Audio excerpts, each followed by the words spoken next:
They date from the 5th century, each with its own unique story to tell. The sequence of carved notches and lines, letters in the ancient Irish alphabet of Ogham. Read together, they spell words, names, locations, and represent the earliest form of the Irish language.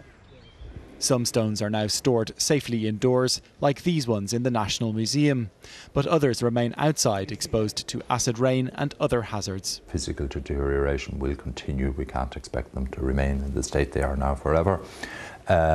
So that the sooner digital images of them are captured, the better the image we're going to get. So using government funding, the Dubinstitute of Advanced Studies has begun a free Ogham web database, and using advanced laser technology, they're capturing 3D images of each of the stones. For big objects, laser is usually better.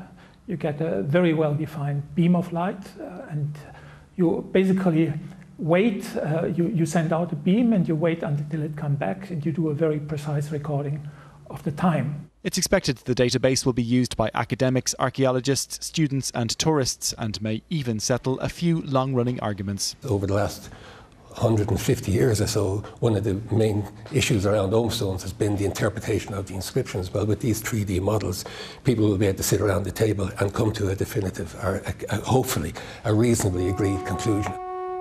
So far, more than 50 stones have been fully catalogued. And time and funding allowing, it's hoped modern technology will be used to unlock the ancient secrets of 350 more. Will GOODBODY, RTE News.